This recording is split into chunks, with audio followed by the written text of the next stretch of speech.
Mahigpit ang yakap ni Mitch sa asawa niyang si Alexis pagpasok nito sa pinto. Umaasang mararamdaman niya ang init na matagal na niyang hinahanap, pero sa halip, isang amoy ang sumampal sa kanya na nagpatigil sa kanyang paghinga. Amoy ng pabango. Matamis, vanilla at jasmine. Isang amoy na malayong malayo sa amoy ng gamot at antiseptiko na kumakapit sa sarili niyang balat dahil sa kanyang sakit sa puso. Bumitaw si Mitch, nanginginig ang mga kamay habang inaayos ang gusot sa kwelyo ng polo ng asawa. Gusto niyang magtanong, gusto niyang sumigaw, pero nanatili ang mga salita sa kanyang lalamunan. Binabarahan ng isang masakit na katotohanan. Siya ang asawang may depekto, ang babaeng hindi makabuo ng bata, ang pasanin. Kaya sino siya para magreklamo? Napilitan siyang ngumiti, kahit na pakiramdam niya ay dinudurog ang kanyang dibdib. Pagod ka ba, Hon? Nagluto ako ng paborito mong kare-kare. Malambing na bati ni Mitch. Pilit na itinatago ang panginginig ng boses niya. Hindi man lang siya tiningnan ni Alexis. Dumiretso ito sa sofa at inilabas ang cellphone. Busog ako. Kumain na ako sa meeting. Sagot nito nang hindi inaalis ang tingin sa screen. Napatingin si Mitch sa lamesang puno ng pagkain. 2 oras niyang niluto yon. Tinitiis ang hingal at pagod para lang mapagsilbihan ang asawa. Ngayon, lumalamig na ang sabaw. Kasing lamig ng tratong natatanggap niya gabi-gabi. Umupo si Mitch sa tabi ni Alexis. Sinubukan niyang hawakan ang braso nito, nagbabaka sakaling may matitira pang lambing. Alexis, bulong niya. Kailan kaya tayo pwedeng magbakasyon? Sabi ng doktor, bumubuti naman ang kondisyon ng puso ko. Baka pwede na tayong sumubok ulit na magka-baby. Sa wakas lumingon si Alexis, pero wala doon ang awa o pagmamahal. Isang tingin lang na puno ng pagkayamot. Mitch, ilang beses ko bang sasabihin sa'yo?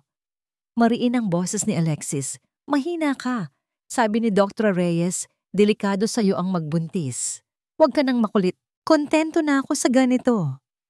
Kontento. Pero bakit parang kulang na kulang? Tumunog ang doorbell.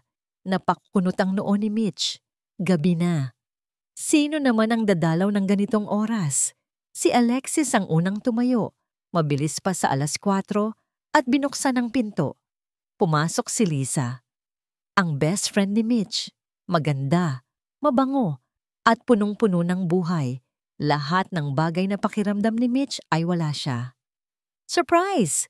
Masiglang bati ni Lisa sabay beso kay Mitch. May dala itong paper bag.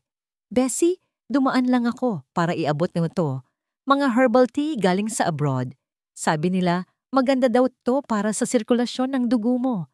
Alam mo naman, concern ako sa puso mo. Kinuha ni Mitch ang paper bag. Salamat, Lisa. Nag-abala ka pa talaga ng ganitong oras. Wala yon, sagot ni Lisa. Pero ang mga mata niya ay lumipat agad kay Alexis. Tsaka, may kinuha lang din ako kay Alexis na files para sa business proposal namin. Business proposal? Hindi alam ni Mitch na may business partnership pala ang asawa niya at ang kaibigan niya. Napansin ni Mitch ang isang sulyap. Mabilis lang. Wala pang 1 segundo. Tumingin si Lisa kay Alexis at kumagat-labi. At si Alexis ay bahagyang tumango habang nakangisi. Para itong kuryenteng gumapang sa likod ni Mitch. Alam niya ang tingin na yon. Iyon ang tingin ng 2 taong may itinatagong sikreto. Aalis na rin ako agad, sabi ni Lisa sabay haplos sa balikat ni Mitch. Inumin mo yang tea ha? Para lumakas ka. Nang makaalis si Lisa, parang mas lalong bumigat ang hangin sa loob ng bahay. Dumiretso si Alexis sa kwarto para maligo. Naiwan si Mitch sa sala, hawak ang paper bag ng tea. Inamoy niya ito. Pamilyar ang amoy. Parang may halong kemikal na hindi niya matukoy. Umakyat siya sa kwarto. Naririnig niya ang lagaslas ng tubig sa banyo. Nakapatong ang polo ni Alexis sa kama. Iyong polong suot nito kanina. Nilapitan ni Mitch ang damit. Kinuha niya ito at muling inamoy. Doon, Sa may bandang balikat, malinaw na malinaw ang amoy ng vanilla at jasmine. Ang pabango ni Lisa, nanghina ang tuhod ni Mitch. Napaupo siya sa gilid ng kama. Posible kaya? Hindi. Kaibigan niya si Lisa mula high school. Asawa niya si Alexis. Hindi nila magagawa to. Praning lang siya. Siguro dahil lang sa sakit niya, kaya siya nag-iisip ng masama. Baka nagbeso lang sila kanina ng matagal, pero ang kutob ng isang babae ay bihira magkamali. Lumabas si Alexis galing sa banyo. Nakatuwalya lang. Hindi niya pinansin si Mitch na tulala sa kama. Kinuha niya agad ang cellphone niya at nag-type ng message. "Matutulog na ako," sabi ni Alexis nang hindi tumitingin. Sabay talikod at higa sa kabilang dulo ng kama. Ni hindi man lang siya nag-good night. Pinatay ni Alexis ang lampshade. Binalot ng dilim ang kwarto, pero para kay Mitch, mas madilim ang naramdaman niya sa loob ng kanyang puso. Humiga si Mitch, nakatalikod din sa asawa. Hinaplos niya ang sariling dibdib. Mabilis ang tibok ng puso niya. Hindi dahil sa sakit, kundi dahil sa kaba at luhang pilit niyang pinipigilan. Ilang oras ang lumipas. Tahimik na ang paligid. Ang tanging naririnig na lang ni Mitch ay ang regular na paghinga ni Alexis at ang tiktak ng orasan. 2:00 ng madaling araw. Naramdaman ni Mitch ang paggalaw ng kama. Dahan-dahang bumangon si Alexis. Nanatiling nakapikit si Mitch. Pinakikiramdaman ang bawat kilos ng asawa. Narinig niya ang mahinang tunog ng pag-slide ng screen ng cellphone. Ang liwanag mula sa cellphone ay tumama sa dingding. Tumayo si Alexis at naglakad papunta sa banyo sa loob ng kwarto nila. Dahan-dahan itong isinara ang pinto, pero hindi ito lumatik. Iniwan itong nakaawang ng kaunti para hindi gumawa ng ingay. Naghintay si Mitch ng ilang sandali bago siya dahan-dahang bumangon. Nanginginig ang mga tuhod niya, pero tinulak siya ng isang puwersang hindi niya maipaliwanag. Kailangan niyang malaman. Naglakad siya ng walang ingay, parang pusa, hanggang sa marating niya ang pinto ng banyo. Inilapit niya ang kanyang tainga sa maliit na siwang. Narinig niya ang pabulong na boses ni Alexis. Mahina, pero sa katahimikan ng madaling araw, parang kulog na dumagundong sa pandinig ni Mitch ang bawat salita. "Huwag kang mag-alala, babe. Tulog na siya." "Oo, mahimbing na." Nanigas si Mitch sa kinatatayuan niya. Ang tawag na yon, babe? Hindi siya tinatawag ni Alexis ng ganoon. May katahimikan sa kabilang linya. Tila may sinasabi ang kausap ni Alexis bago ito sumagot muli. "Alam ko, naiinip na rin ako. Pero kailangan nating mag-ingat. Masyadong fragile si Mitch." Napahawak si Mitch sa dibdib niya. Ang puso niya, na matagal na niyang iniingatan, ay tila pinipiga ng isang kamay na gawa sa yelo. Tumawa ng mahina si Alexis, tawang nakakakilabot. "Hayaan mo na. Umiinom naman siya ng gamot, di ba? Yung nirekomenda mo. Sabi mo nga, dahan-dahan lang." Hindi kakayanin ng mahina niyang puso ang biglaang hiwalayan.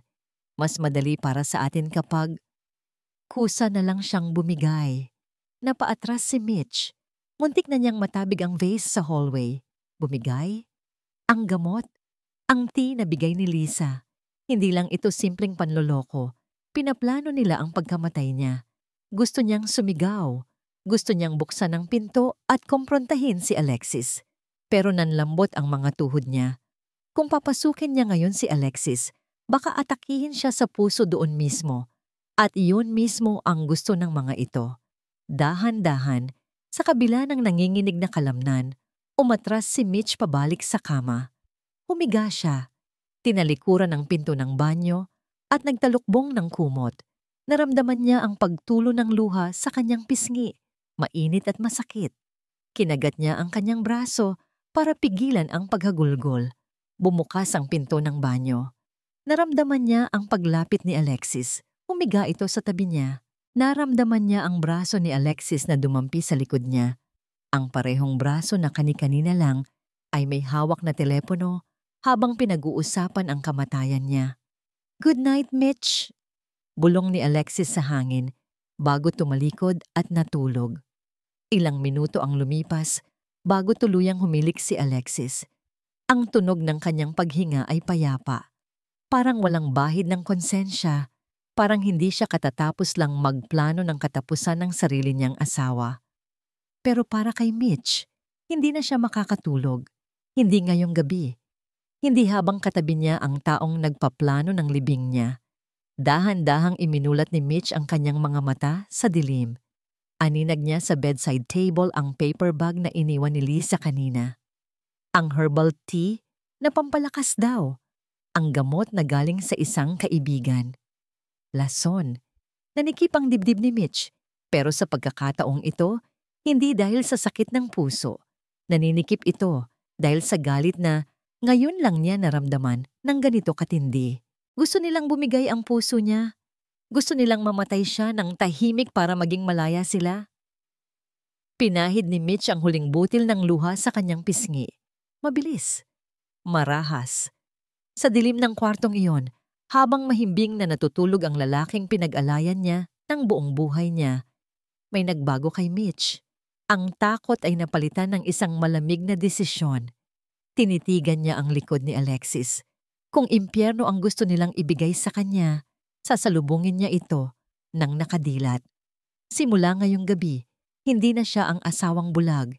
Siya na ang asawang nagmamasid at hinding-hindi siya iinom kahit isang patak ng tiyan na yon. Nagising si Mitch. Hindi siya nakatulog ng maayos. Pagtingin niya sa salamin, kita niya ang pamamaga ng kanyang mga mata. Pero ang mas matindi ay ang bigat na dala ng kanyang puso. Hindi ito sakit ng puso. Ito ay sakit ng katotohanan. Pagbaba niya, nakita niyang nagkakape si Alexis sa kusina. "Oh, gising ka na pala." Walang emosyong sabi ni Alexis. Inilabas ni Mitch ang pakete ng herbal tea na bigay ni Lisa. "Hon, ipinagtaka ko lang. Bakit hindi ko pa na-enjoy tong tea ni Lisa?" Sabi niya, nakakabawas daw ng stress sa puso. Sabi ni Mitch, sinadyang tingnan ang reaksyon ni Alexis. Nanigas si Alexis. Mabilis itong nagbawi ng tingin. "Mabuti yan. Inumin mo. Kailangan mong magpalakas para hindi ka na inaatake ng stress." Sagot ni Alexis. Kalmado, pero madiin ang boses. Ngumiti si Mitch. Isang nangiting peke, punong-puno ng pagkasuklam. "Sige." Pero naisip ko, sana pala sinamahan ko si Lisa kanina sa pagbili nito para sure akong maganda ang klase. Siguro pupunta ako sa kanya ngayon para magtanong. 10:00 ng umaga, nasa kondo ni Lisa si Mitch. Nakaupo sila sa balcony, nagkukunwaring nagchichismisan. "Alam mo Lisa, ang lungkot ko. Parang lumalayo na talaga sa akin si Alexis." Panimula ni Mitch, nagpapanggap na nagdaramdam. "Alam mo Bessie, normal lang yan sa mga mag-asawa," sabi ni Lisa habang humihigop ng kape. "Pero kung ako sa'yo, kailangan mo ring maintindihan si Alexis." Kumunot ang noo ni Mitch. "Intindihin? Paano?" "Alam mo naman, bossing si Alexis sa company nila. Ang daming pressure," paliwanag ni Lisa. "Tapos, uuwi siya, ikaw. May sakit ka pa. At alam mo na, walang kasiguraduhan ng baby." Doon, naramdaman ni Mitch ang matinding hapdi. Hindi na lang panloloko ang ginagawa ni Lisa. Sinisisi pa nito si Mitch sa kabiguan ng kanilang kasal. "Pero, alam mo namang ginagawa ko ang lahat para gumaling, Lisa." "Sumunod ako sa lahat ng sinabi ng doktor mo." Tumingin si Lisa kay Mitch at may kakaibang kinang sa mga mata nito. "Mabuti naman at sumusunod ka. Kasi kapag bumalik ang sakit mo, o kaya kapag may nangyaring masama sa'yo, ikaw ang lugi, Mitch." Malamig na sabi ni Lisa. "Kailangan nating mag-ingat para sa kapakananan mo." Tumayo si Mitch. Nakita niya ang isang kalendaryo sa gilid ng desk ni Lisa. May 2 araw na nakabilog na pulang-pula, ngayong gabi at bukas ng gabi. Huminga ng malalim si Mitch. Kailangan niyang umalis bago pa siya tuluyang sumabog. "Sige Lisa, salamat sa payo. Kailangan ko na umuwi. Magpapahinga ako. Plano ko sanang mag-out of town muna. Mag-isa, mag-retreat. Sabi ko kay Alexis, baka kailangan ko lang magpahinga sa probinsya. Biglang lumiwanag ang mukha ni Lisa. Talaga? Kailan? Sobrang gulat at pag-asa ang nakita ni Mitch sa mga mata ni Lisa. Hindi na niya kailangan ng iba pang kumpirmasyon. Ngayon sana. Mabilis na sagot ni Mitch. Inihanda ko na ang bag ko. Nagpahatid ako ng mga gamot sa bahay namin sa Tarlac. Siguro, mga 3 araw ako doon. Wow, that's great. Sabi ni Lisa, masyadong masaya para sa isang kaibigan na aalis mag-isa. Sige, mag-ingat ka, Bessie. Magpadala ka ng picture para alam kong okay ka. Pag-uwi ni Mitch, agad niyang inayos ang isang maliit na maleta. Pinuno niya ito ng damit at gamot.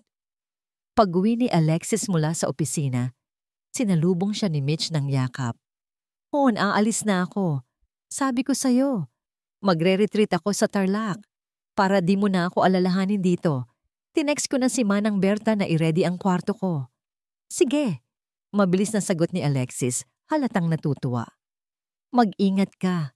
Tatawagan kita pag may time ako. 8:00 ng gabi, nagmaneho si Mitch palabas ng subdivision.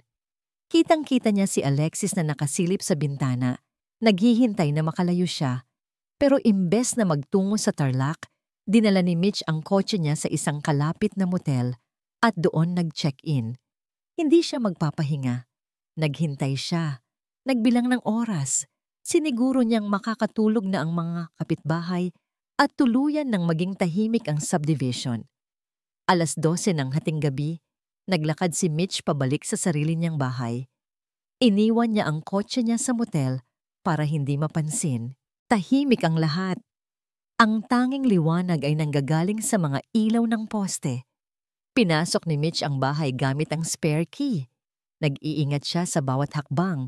Tila naglalakad siya sa isang minahan. Nang marating niya ang 2 palapag, narinig niya ang tawanan. Hindi lang iisang boses, 2 boses.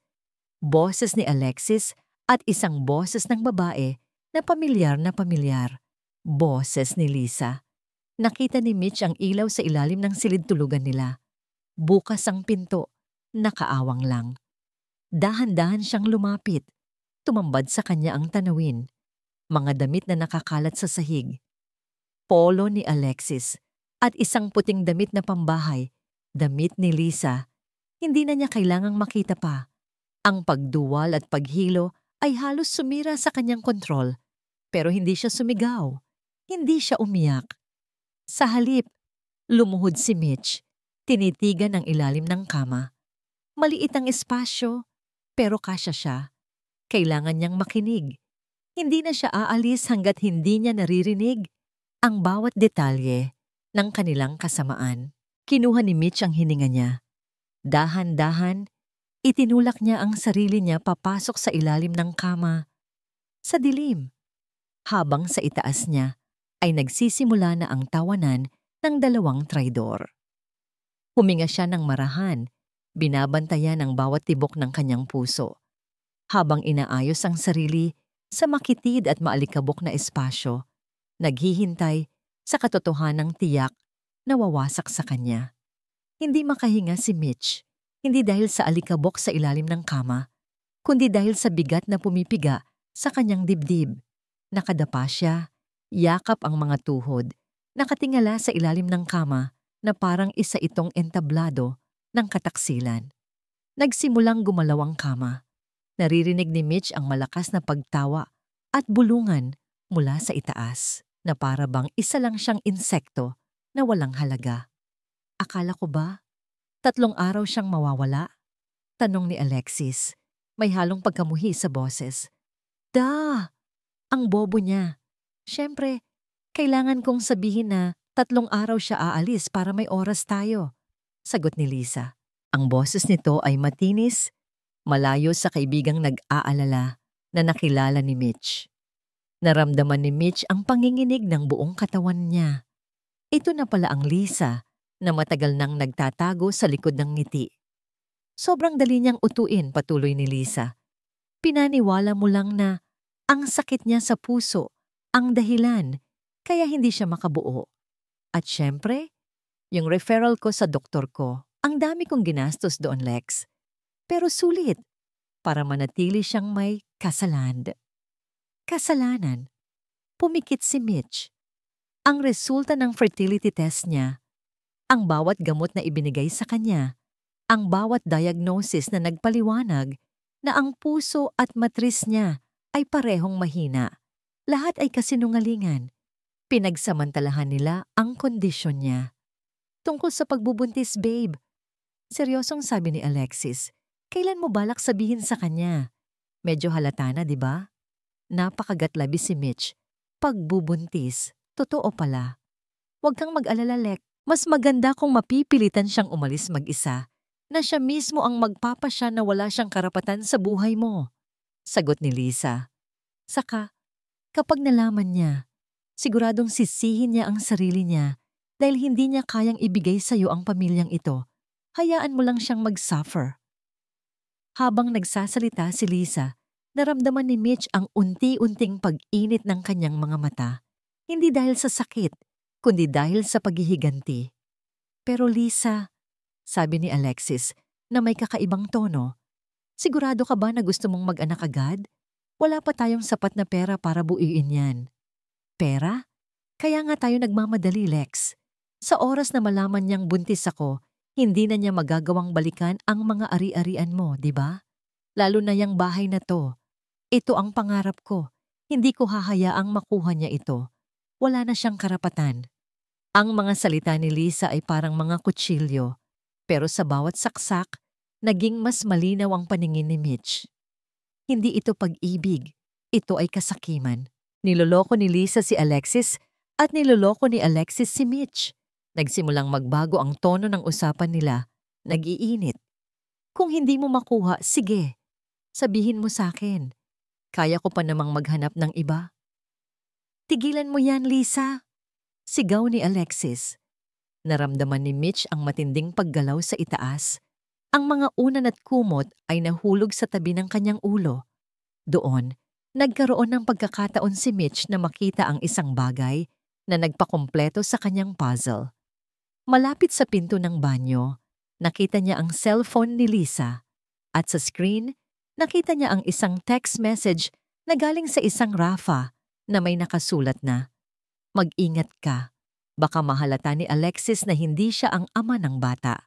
Nabitawan ni Mitch ang hininga niya. Ang huling piraso ng kalupitan. Niloloko ni Lisa si Alexis. Sa gitna ng kanyang pagngangalit, naramdaman ni Mitch na nanginginig na naman ang kanyang katawan. Hindi niya ito mapigilan. At doon, nangyayari ang hindi inaasahan. Ang kanyang cellphone na nasa bulsa ng kanyang pantalon ay biglang nag-ring. Hindi niya napansin na naka-silent ito, pero naka-vibrate ito ng sobrang lakas dahil nakasandal ito sa malamig na sahig. Brrr! Ang vibration ay nagdulot ng malakas na tunog sa ilalim ng kahoy na kama. Biglang tumigil ang lahat ng ingay sa itaas. Naramdaman ni Mitch ang bigat ng katahimikan. Ano yon? Tanong ni Lisa. May halong takot sa boses. Shhh! Tumingin ka sa sahig! Bulong ni Alexis. Narinig ni Mitch ang kaluskos habang bumaba si Alexis mula sa kama. Unti-unting gumagapang ang liwanag ng flashlight sa sahig, papalapit sa taguan ni Mitch. Ang puso ni Mitch ay tumibok ng napakabilis, para itong tambol na anumang oras ay sasabog. Ito na ang atake, ito na ang katapusan. Pero hindi siya natakot. Mas natatakot siyang mamatay nang hindi nabibigyan ng hustisya ang sarili niya. Doon mismo sa liwanag ng flashlight, nakita niya ang mukha ni Alexis. Gulat, puno ng galit. Hindi na nagtago si Mitch. Tumingin siya ng diretso kay Alexis. Unti-unting bumalik sa ulirat si Mitch. Ang unang naramdaman niya ay ang malamig na oxygen mask na nakatakip sa kanyang mukha. Ang pangalawa ay ang amoy ng alcohol at disinfectant. Nasa ospital siya. Pagdilat niya, nakita niya agad si Alexis na nakaupo sa tabi ng kanyang kama. Hawak ang kanyang kamay. Ang mukha nito ay puno ng pag-aalala. Pero walang emosyon ang mga mata nito. Nagpanggap si Alexis na nag-aalala. Mitch, sa wakas, nag-alala ako sa'yo. Bakit ka kasi umuwi? Akala namin nasa Tarlac ka. Sa likod ni Alexis nakatayo si Lisa. Umiiyak. Hawak ang balikat ni Alexis. Bessie, Diyos ko. Akala ko kung ano na ang nangyari sa'yo. Hindi mo dapat pinapagod ang sarili mo. Ang sakit mo. Tumawa si Mitch. Hindi ito tawa ng katuwaan. Ito ay tawa ng isang babaeng nabaliw. Inalis niya ang kamay niya mula sa pagkakahawak ni Alexis. Huwag kayong magkunwari. Malamig at mahina ang boses ni Mitch, pero sapat na para marinig ng dalawa. Tinitigan niya si Lisa, direkta sa mga mata. Ang fragile kong puso, Alexis. Ang pekeng tea ni Lisa. Ang pinaplano niyong pag-alis ko ng tahimik. Hindi ako tanga. Naririnig ko ang lahat sa ilalim ng kama ninyo. Namutla si Lisa. Kumalas ito kay Alexis. Mitch, anong pinagsasabi mo? Nagkakamali ka. Masyado ka lang stressed. Tigilan mo na, Lisa. Putol ni Mitch. Itinaas ang kanyang kamay. Huminga siya ng malalim. Nakatingin kay Alexis na ngayon ay naninigas na sa kinatatayuan nito. Ngayon pumili ka, Alexis. Kung gusto mo talagang manatiling buhay ang fragile kong puso, umalis kayo. Ngayon din, dahil ang bawat segundo na nakikita ko ang mga mukha ninyo, mas gusto kong mamatay para lang makatakas sa inyo. Nakarating ang isang nurse sa silid, nagulat sa tensyon. Ma'am, kailangan niyo pong magpahinga. Kung maari po, lumabas muna kayo, sir. Sabi ng nurse kay Alexis. Naglabas ng galit si Alexis. Hindi mo ba alam kung sino ako? Ako ang asawa niya. Hindi na. Wala na akong asawa, Alexis. Maring sabi ni Mitch. Wala kang makukuha sa akin, walang mana. Wala ka nang babalikan. Sigaw ni Alexis, takot na takot sa eskandalo. Ngumiti si Mitch. Ito ang tunay na kalayaan. Huwag kang mag-alala, Alexis. I-retain mo ang lahat. Ang bahay, ang company, ang mga utang.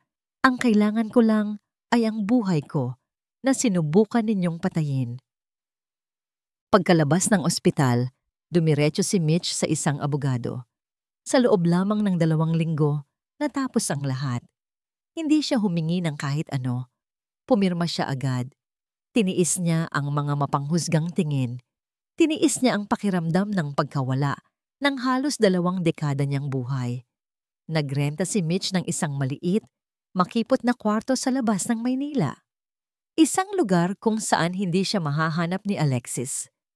Ang dating babaeng nababalutan ng silk at mamahaling pabango ay ngayon nakatayo sa harap ng isang pintuan na kinakalawang. Ang mga dingding ng kwarto ay manipis. Naririnig ang bawat ingay ng kapitbahay. Walang aircon. Walang matatag na pundasyon. Ito ang bagong simula niya.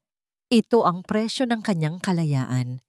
Ibinagsak ni Mitch ang kanyang maliit na bag sa sahig at doon, sa gitna ng kanyang bagong, mag-isang kahirapan, tuluyan siyang bumagsak.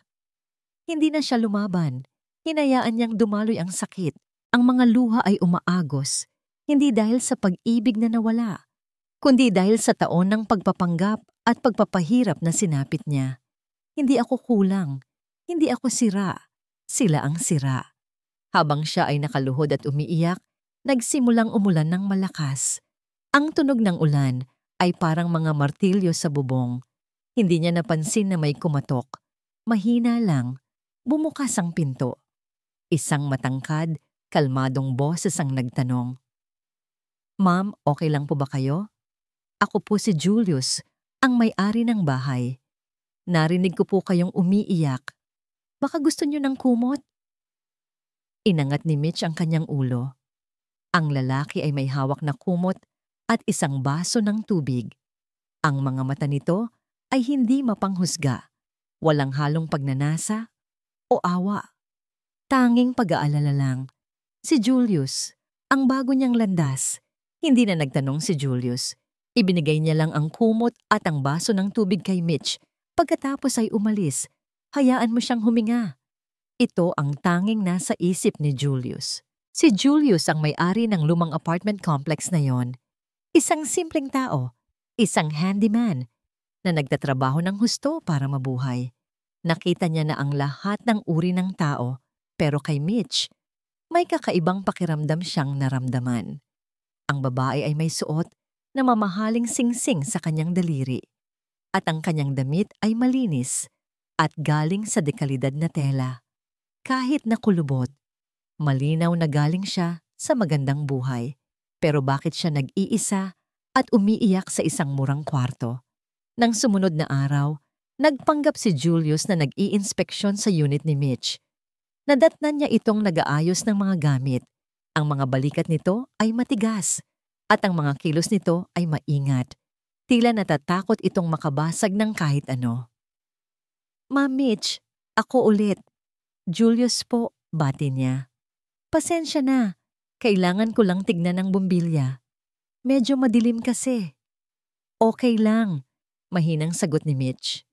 Habang inaayos ni Julius ang bumbilya, pinilit ni Mitch na panatilihing malamig ang pag-uugali niya. Hindi siya tumitingin kay Julius. "Alam ko pong may pinagdadaanan kayo," sabi ni Julius habang nakatayo sa isang upuan. "Pero sana, huwag niyong hayaang lamunin kayo ng dilim." Biglang tumingin si Mitch sa kanya. "Madali lang yan sabihin, Julius. Hindi mo alam kung anong pinagdaanan ko," mariing sabi ni Mitch. "Iniwan ako ng asawa ko. Pinagtaksilan. At ang masaklap pa, iniwan ako dahil may sakit ako at hindi ako makabigay ng anak. Walang saysay ang pagmamahal ko." Bumaba si Julius sa upuan. Tinitigan niya si Mitch ng may paggalang. "Wala akong alam sa sakit niyo, Ma'am Mitch. Pero sa pag-ibig, ang pag-ibig na nang iiwan dahil sa kakulangan ay hindi pag-ibig. Iyan ay negosyo." Natahimik si Mitch. "Wala kayong depekto," patuloy ni Julius. "Ang depekto ay nasa paningin ng taong hindi kayang makita ang tunay na halaga niyo." Hindi iyon ang inaasahan ni Mitch na maririnig mula sa isang lalaki. Kadalasan, ang mga lalaki ay naghahanap ng kumpirmasyon sa kanilang pagkalalaki na konektado sa pagkakaroon ng anak. Sa mga sumunod na linggo, si Julius ang naging tanging anino ng liwanag sa buhay ni Mitch. Minsan, may dala siyang pagkain, hindi masarap, pero galing sa puso. Sinamahan niya si Mitch sa palengke. Inayos niya ang sirang gripo. Hindi niya inakit si Mitch. Wala siyang ginawang kahit ano para magpahiwatig ng romantikong intensyon. Siya ay taga-suporta lang. Isang hapon, habang nagkakape sila sa hagdan, nagkwento si Mitch tungkol sa kanyang sakit sa puso at kung paano siya naniniwala na siya ang dahilan kung bakit nasira ang kasal nila. "Dahil wala akong maibigay kay Alexis, hindi ako makabuo ng pamilya. Hindi ako ganap na babae," malungkot na sabi ni Mitch. Tumingin si Julius sa kanya. "Bakit?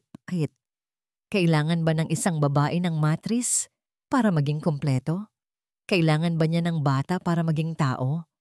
Nag-angat ng tingin si Mitch. "Hindi ko alam. Sabi ng mundo, oo." Ngumiti si Julius, isang tunay at tapat na nangiti. "Ang mahalaga sa akin, buhay ka. Mas mahalaga pa sa anumang pamana ang tibok ng puso mo, Mitch." Kung hindi ka makabuo ng sarili mong pamilya, pwede tayong bumuo ng ibang klase ng pamilya. Pamilya na may pagmamahalan, kahit walang dugo. Ang pagiging tapat at simple ni Julius ay unti-unting gumagapang sa pader na itinayo ni Mitch. Sa kauna-unahang pagkakataon, naramdaman niya ang kilig, hindi ang takot. Isang gabi, dumalaw si Lisa sa apartment complex. Naghahanap siya kay Mitch. "Alam mo ba kung nasaan si Michelle?" Mataray na tanong ni Lisa kay Julius na nag-aayos ng bubong. "Sino po si Michelle?" tanong ni Julius na hindi nagpapakita ng anumang emosyon. "Iyon, yung babaeng umupa sa Unit 3. Yung may sakit sa puso, ang asawa ng ex-boyfriend ko. Hinahanap siya ng asawa niya." Tumingin si Julius kay Lisa at sa likod ng kanyang simpleng mukha, mayroong matalim na tingin. "Wala po akong kilalang Michelle dito. Mga ordinaryong tao lang ang nakatira rito, ma'am. Walang mga may-ari ng company o mga may sakit sa puso at walang mga kaibigang peke," sabi ni Julius. Umismid si Lisa. Bastos. At umalis. Ngumiti si Julius. Binalingan niya ang pintuan ni Mitch. Ang katotohanan ay, hindi pa siya nakikita ni Mitch bilang isang lalaki. Nakikita pa lang siya nito bilang isang tagapagligtas, pero handa si Julius na maghintay. Nanginginig ang mga kamay ni Mitch habang binubuksan niya ang encrypted file. Ipinadala ito ng isang unknown sender. Sa loob, ang kopya ng kanyang health record nung siya ay kasal pa kay Alexis. Nag-zoom in siya sa pangalan ng doktor, Doratra Reyes, ang doktor na ni-refer ni Lisa. Pero sa ilalim, may maliit na footnote na idinagdag ng nagpadala. Check the dates and the attending physician's signature. That person was not authorized to sign these papers. Tiningnan ni Mitch ang pirma. Mukhang pekeng pirma. Ang mga petsa ng konsultasyon ay hindi tugma sa mga petsa ng opisyal na record ng ospital. Nangilabot si Mitch. Hindi lang simpleng kasinungalingan ang ginawa nila. Falsification of documents. Ang pagiging vulnerable niya ay isang script na isinulat ni Lisa at Alexis. Biglang pumasok si Julius sa pinto. May dalang tinapay. Mitch, anong nangyari? Parang nakakita ka ng multo. Itinago ni Mitch ang cellphone. Hindi niya pa pwedeng sabihin kay Julius ang pinaplano niya. Nais niyang gawin ito ng mag-isa. Wala. May lumang papeles lang akong nakita. Nakakainis lang balikan ang nakaraan. Sagot ni Mitch. Pilit ng ngumiti. Sa sumunod na 2 buwan, nagpatuloy ang pagiging magkaibigan ni Mitch at Julius. Si Julius ay naging kanlungan ni Mitch. Dahil sa kanya, bumaba ang kanyang stress at ang kanyang sakit sa puso ay naging mas madaling kontrolin.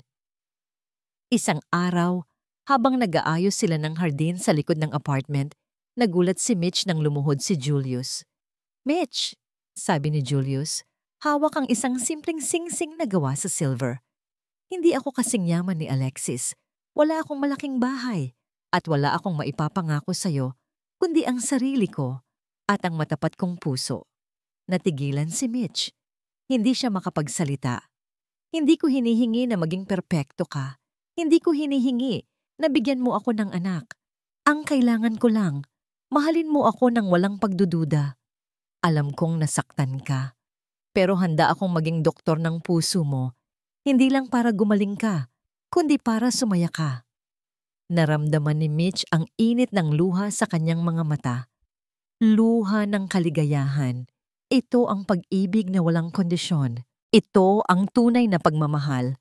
Julius, bulong ni Mitch, tumango. Oo, mahal ko. Tatanggapin ko yan. Hindi nagtagal. Ikinasal sina Mitch at Julius. Isang simpleng kasal sa simbahan. Walang media, walang luho. Ang tanging mahalaga ay ang kanilang mga puso. Dahil sa pagmamahal ni Julius, natutong magpahalaga si Mitch sa kanyang sarili. Hindi na siya nahihiya sa kanyang sakit. Hindi na siya nagtatago. Isang hapon, habang naglalakad sila sa mall, nakita ni Mitch si Lisa. Malaki na ang tiyan ni Lisa. Kasama nito si Alexis. Tumayo si Mitch ng matuwid, hindi na ang dating Mitch na natatakot. Hawak ni Julius ang kanyang kamay ng mahigpit. Napansin ni Lisa si Mitch. Nagulat ito, pagkatapos ay umismid ng may pagdududa. Tingnan mo yan, Lex. Mukhang nagugutom na siya. Sa murang damit pa rin. Sana masaya ka na sa kalye, Mitch. Mapangasar na sabi ni Lisa. Lumapit si Alexis. Nakita niya ang sing-sing sa daliri ni Mitch. Isang simple, ngunit kumikinang na sing-sing. Buhay ka pa pala, malamig na sabi ni Alexis. At may kapalit ka na agad? Ngumiti si Mitch. Walang galit, walang puot. Buhay na buhay, Alexis, at mas masaya. At least, alam kong ang kasama ko ngayon ay pinili ako. Dahil sa ako, hindi dahil sa ari-arian mo. Hinawakan ni Julius si Mitch sa balikat. Isang tahimik na pagpapakita ng suporta. Hindi ko alam kung sino kayo, pero huwag niyo nang guluhin ang asawa ko, matigas na sabi ni Julius. Umismid si Lisa at hinila si Alexis paalis. Habang naglalakad palayo ang mag-asawa, narinig ni Mitch ang boses ni Alexis. Bakit parang ang ganda niya? Nag-glow siya, Lisa. Ngumiti si Mitch. Ito ang unang hakbang ng kanyang tagumpay. Parisong. Pag-uwi nila, naramdaman ni Mitch ang kakaibang pagkahilo. Inakala niya na dahil lang ito sa nakita niya si Alexis. Siguro kailangan ko nang uminom ng gamot ko, Hon, sabi ni Mitch, hawak ang kanyang ulo. Sige, magpahinga ka, sagot ni Julius nag-aalala. Pumikit si Mitch, humihingal. May kakaibang pakiramdam. Mas malakas ito kaysa sa karaniwan niyang atake. Parang may pumipiga sa kanyang tiyan. Kinuha niya ang gamot niya. Pero bago niya ito inumin, napansin niya ang isang drop ng dugo sa kanyang kamay. Puti. Puro puti ang nakikita ni Mitch. At ang amoy ng ospital ay bumalot sa kanyang ilong. Dahan-dahan niyang iminulat ang kanyang mga mata. Inakala niyang nasa langit na siya o kung hindi man, nasa huling sandali na ng kanyang buhay. Mitch, mahal, naririnig mo ba ako? Boses ni Julius, basag. Puno ng takot. Lumingon si Mitch at nakita si Julius na nakaupo sa tabi ng kama. Hawak-hawak ang kamay niya ng mahigpit, na parang kung bibitaw ito ay tuluyan na siyang mawawala. Pula ang mga mata nito, kakaiyak. Julius, mahinang tawag ni Mitch.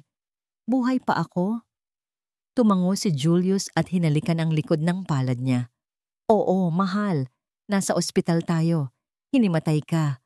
Akala ko inatake ka na naman sa puso. Napahawak si Mitch sa dibdib niya. Ang puso niya. Ang sumpang puso na naging dahilan kung bakit siya iniwan, kung bakit siya tinawag na kulang. Bumukas ang pinto at pumasok ang isang doktor. Hindi ito si Dr. Reyes, isang lalaking doktor na may edad na at mukhang mapagkakatiwalaan. Mrs. Mitch, gising na po pala kayo, bati ng doktor nang nakangiti. Ako po si Dr. Santos. Bumangon ng kaunti si Mitch, inaalalayan siya ni Julius. Doc, diretsuhin niyo na po ako. Nanginginig na, sabi ni Mitch.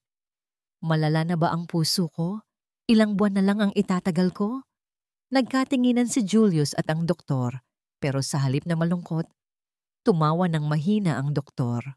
Mrs., sino ang nagsabi sa inyong malala ang puso niyo? Tanong ng doktor habang tinitingnan ang chart. Oo, may palpitations kayo, pero stable ang puso niyo. Mas malakas pa nga kaysa sa inaasahan ko para sa isang taong sinabing may heart condition. Natigilan si Mitch. Po? Pero hinimatay ako. Masakit ang tiyan ko. At nagsuka ako. Imbes na sumagot agad, iniharap ng doktor ang isang monitor sa gilid ng kama. Mitch, hindi ka hinimatay dahil sa sakit sa puso. Hinimatay ka dahil sa pagbabago ng hormones mo at ang pagsusuka. Morning sickness yan. Nanlaki ang mga mata ni Mitch. Tumingin siya kay Julius na nakanganga rin. Doc, anong ibig niyong sabihin? Itinuro ng doktor ang monitor. May isang maliit na tuldok na kumukurap-kurap. Congratulations, Mitch at Julius. Magiging nanay at tatay na kayo. 6 weeks pregnant ka na, Mitch. Natahimik ang buong kwarto. Parang tumigil ang mundo ni Mitch. Ang mga salitang, magiging nanay ka na, ay paulit-ulit na umaalingaw-ngaw sa utak niya. Pero, nauutal na sabi ni Mitch habang tumutulo ang luha. Sabi ng dating OBGYN ko, baog ako. Sabi niya, mahina ang matris ko at hindi kakayanin ng puso ko ang magbuntis. Umiling ang doktor. Seryoso ang muka. Wala akong nakikitang problema sa matris mo. At ang puso mo, kayang-kaya nitong suportahan ng bata. Kung sino man ang nagsabi sa iyo noon, nagkamali siya ng diagnosis. O baka, sinadya niyang takutin ka. Sinadya. Biglang pumasok sa isip ni Mitch ang mukha ni Lisa. Ang peking tea, ang peking gamot, ang peking diagnosis ni Dr. Reyes. Hindi siya sira, hindi siya kulang. Lahat ng taon na yon na sinisi niya ang sarili niya, na naniwala siyang siya ang may kasalanan kung bakit siya niloko ni Alexis, lahat yon ay kasinungalingan. Tinanggal na ng katawan niya ang lason. Malinis na siya.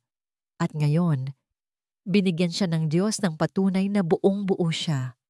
Napahagulgol si Mitch, hindi dahil sa sakit, kundi dahil sa sobrang ginhawa. Niyakap siya ni Julius ng mahigpit, umiiyak din. Sabi ko sa'yo, Mitch. Bulong ni Julius sa tenga niya. Wala kang depekto. Perpekto ka. Hinaplos ni Mitch ang kanyang tiyan. May buhay sa loob niya. Isang buhay na nabuo mula sa tunay na pagmamahal, hindi sa panloloko. Nang kumalma na sila, iniabot ng doktor ang printout ng ultrasound. Ito ang unang picture ng baby niyo. Ingatan niyo yan. Kinuha ni Mitch ang litrato. Ang liit, pero ito ang pinakamalaking tagumpay niya. Habang nakatitig sa litrato, naalala ni Mitch ang sinabi ni Alexis noong huli silang magkita sa mall. Ang panghahamak nito, ang pagmamalaki nito sa pagbubuntis ni Lisa. Tumingin si Mitch kay Julius. Julius, seryosong sabi ni Mitch, pwede ba akong humingi ng pabor? Kahit ano, mahal. Gusto kong magpa-photocopy ng ultrasound na to. Ngayon din. Nagtaka si Julius pero tumango. Kumuha si Mitch ng isang envelope mula sa bag niya. Kumuha siya ng ballpen. Sa likod ng kopya ng ultrasound, nagsulat siya ng isang maikling mensahe. Hindi ako ang baog. Hindi ako ang may depekto. Good luck sa anak niyo. Inilagay niya ito sa envelope at isinulat ang pangalan sa labas. Nasa opisina si Alexis, nakaupo sa kanyang malaking leather chair, pero wala siyang maramdamang ginhawa. Ang kanyang mesa ay punong-puno ng mga bill. Credit card bills ni Lisa, shopping sprees, mamahaling baby clothes, spa treatments. Napapikit si Alexis. Akala niya, kapag nawala na si Mitch, magiging perpekto na ang buhay niya. Makukuha niya ang babaeng gusto niya, ang anak na pangarap niya. Pero bakit parang mas magaan pa ang buhay niya noong kasama niya si Mitch? Si Mitch na marunong magluto, marunong mag-budget at hindi kailanman humingi ng kapalit. Biglang bumukas ang pinto. Pumasok ang kanyang secretary. Sir, may delivery po para sa inyo. Marked, personal and confidential. Inilapag nito ang isang brown envelope sa mesa.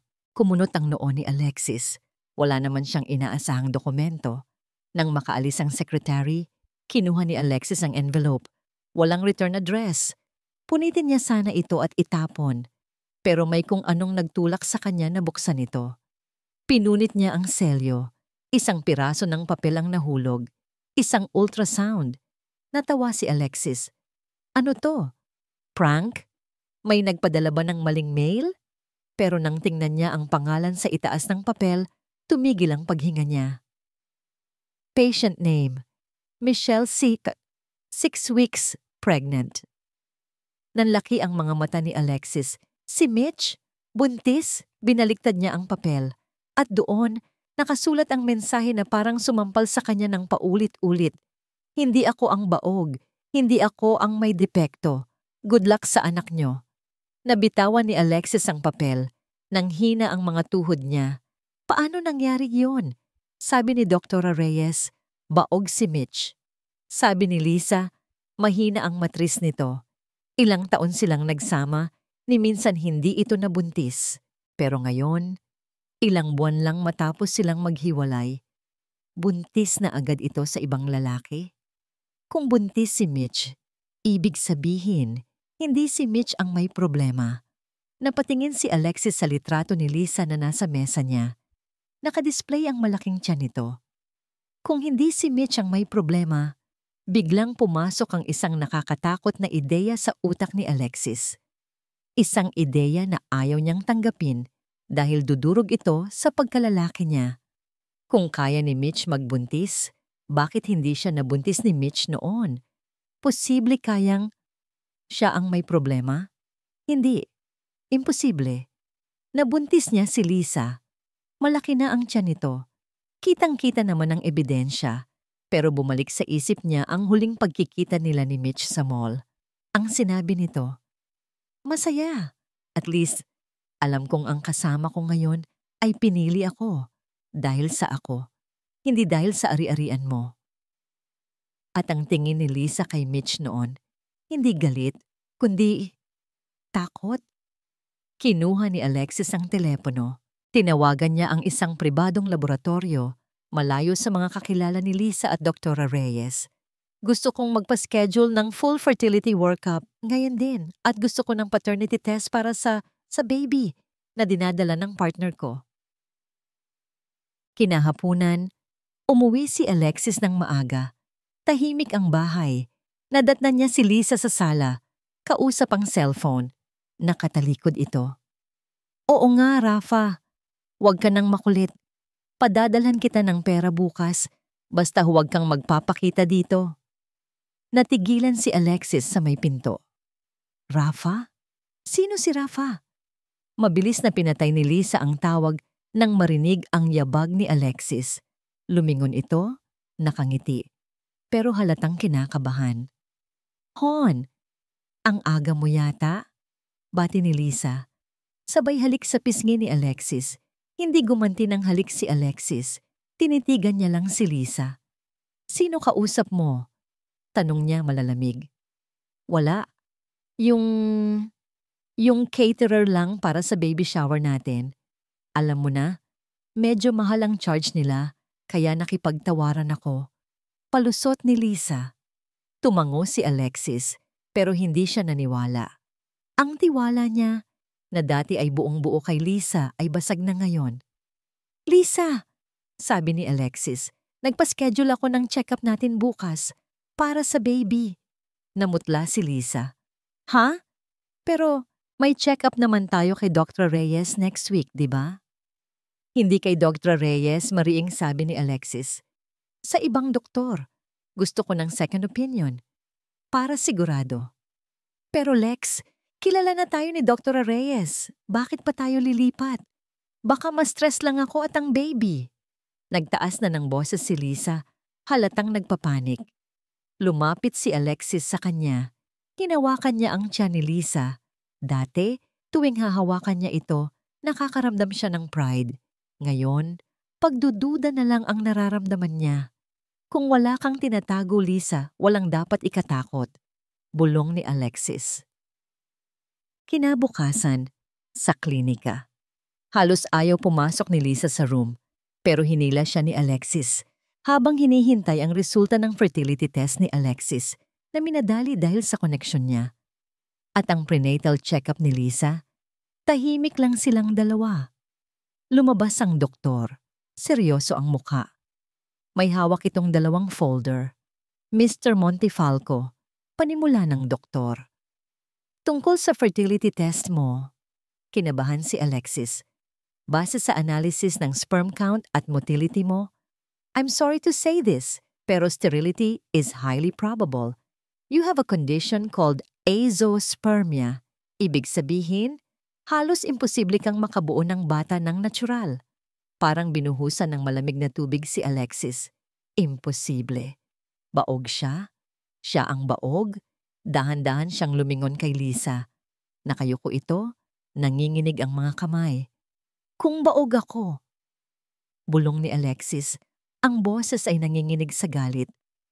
Kaninong bata yang nasa tiyan mo, Lisa? Tumingin ang doktor kay Lisa na ngayon ay umiiyak na. At base sa ultrasound ni Miss Lisa, dagdag ng doktor, ang gestational age ng bata ay 20 weeks, 5 buwan. 5 buwan. Nagbilang si Alexis sa isip niya. 5 buwan na ang nakakaraan.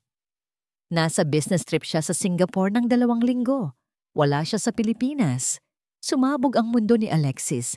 Ang babaeng ipinalit niya sa asawa niyang tapat. Ang babaeng pinaglaanan niya ng lahat.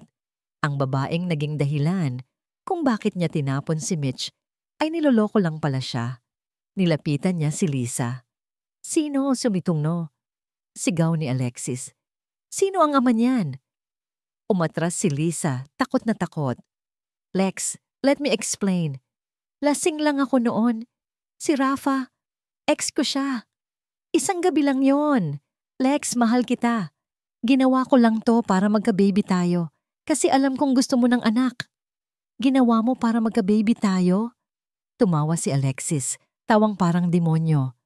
Ginawa mo akong tanga. Ginawa mong excuse ang pagiging baog ko para magpabuntis sa iba at ipako sa akin ang responsibilidad. Hinablot ni Alexis ang bag ni Lisa at itinapon sa labas ng pinto ng klinika. Lumayas ka. Huwag na huwag ka nang magpapakita sa akin. Lex, ang bahay, ang mga gamit ko. Sigaw ni Lisa. Wala kang bahay at sisiguraduhin kong magbabayad ka sa lahat ng kinuha mo sa akin.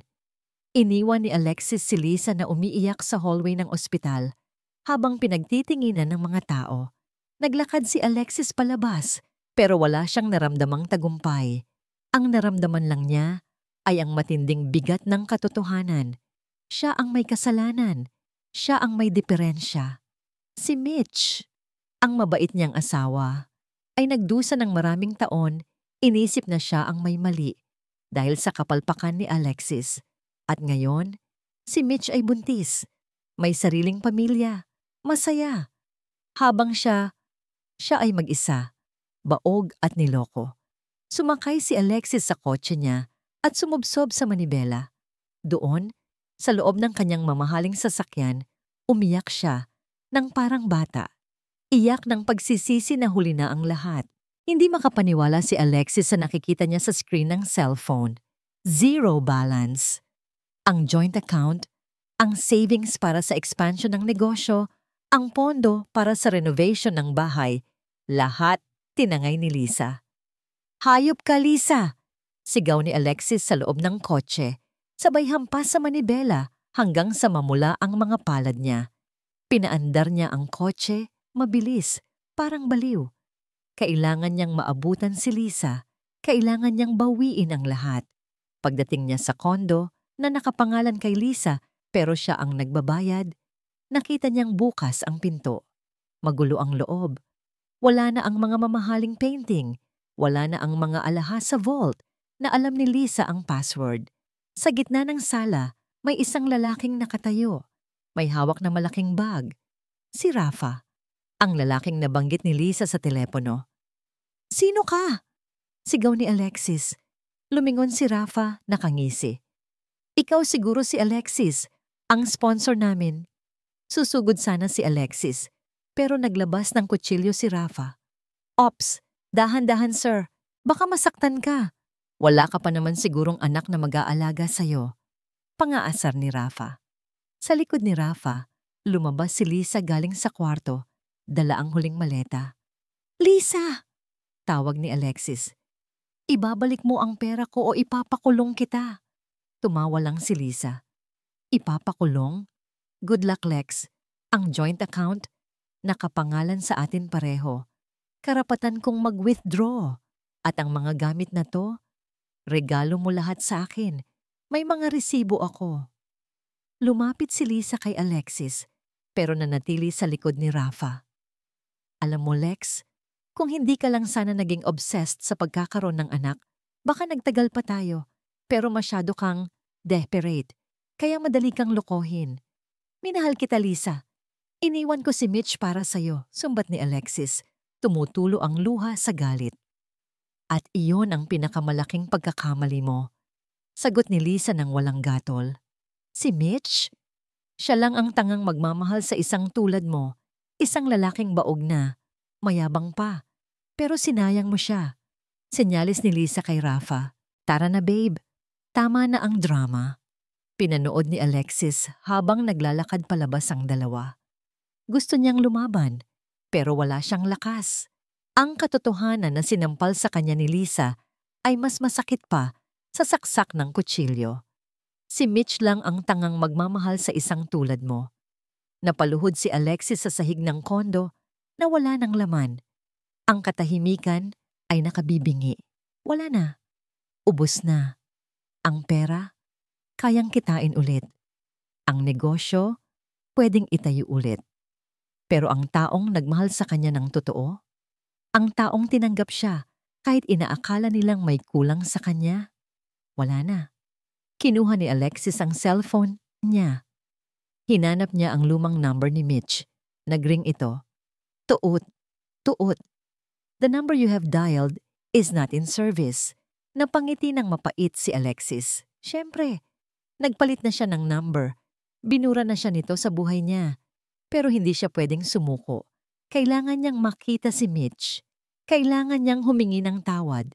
Kahit lumuhod siya. Kahit magmakaawa siya.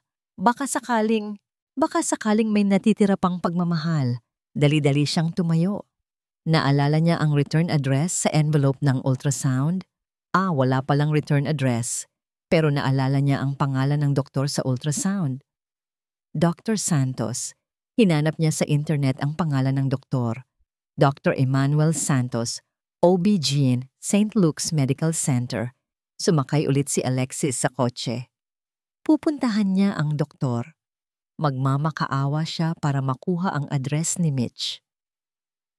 Pagdating sa ospital, nagwala si Alexis sa reception area nang ayaw ibigay ng nurse ang impormasyon. Buhay at kamatayan ito, miss, asawa ko siya. Pagsisinungaling ni Alexis. Dahil sa gulo, lumabas si Dr. Santos. Mr. Montefalco, tanong ng doktor. Doc, parang awa niyo na. Nasaan si Mitch? Kailangan ko siyang makita. Tinitigan siya ni Dr. Santos ng matagal. Alam ng doktor ang kwento. Ikinwento sa kanya ni Julius at Mitch ang lahat. Mr. Montefalco, kalmadong sabi ng doktor. Masaya na si Mitch. Huwag niyo na siyang guluhin. Lumuhod si Alexis sa harap ng doktor at ng maraming tao. Ang dating mapagmataas na CEO, ngayon ay nakaluhod sa sahig ng ospital. Doc, nagsisisi na ako. Alam ko na ang totoo. Ako ang may problema, hindi siya. Niloko ako ng kabit ko. Gusto ko lang sabihin sa kanya na tama siya. Napasensya na. Bumuntong hininga ang doktor. Nakita niya ang sinseridad sa pagkadurog ni Alexis.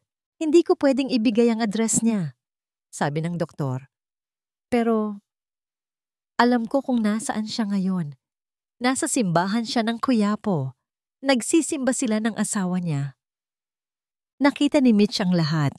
Nakatayo siya sa ilalim ng payong ni Julius sa labas ng simbahan. Ilang metro lang ang layo. Nakita niya si Alexis na pinupusasan ng mga pulis. Basang-basa ito ng ulan, ang dating mamahaling suit nito ay gusot-gusot na at ang mukha nito ay puno ng kawalan ng pag-asa. Nagkatitigan sila. Sa sandaling iyon, walang sinabing salita, pero nag-usap ang kanilang mga mata. Sa mga mata ni Alexis, nakita ni Mitch ang pagsusumamo. Mitch, tulungan mo ako. Mitch, mahal pa kita. Mitch, patawarin mo ako. Dati, sa isang tingin lang na ganyan ni Alexis, tatakbo agad si Mitch para iligtas ito. Ibibigay niya ang lahat, pati ang huling patak ng dignidad niya. Pero ngayon, humigpit ang yakap ni Mitch sa braso ni Julius. Naramdaman niya ang mainit na palad ni Julius sa kanyang kamay at naramdaman niya ang sipa ng kanyang baby sa loob ng kanyang tiyan. Ito ang realidad niya ngayon. Isang realidad na binuo sa katotohanan at paggalang. Hindi siya gumalaw. Hindi siya lumapit. Tinitigan niya lang si Alexis ng may halong awa.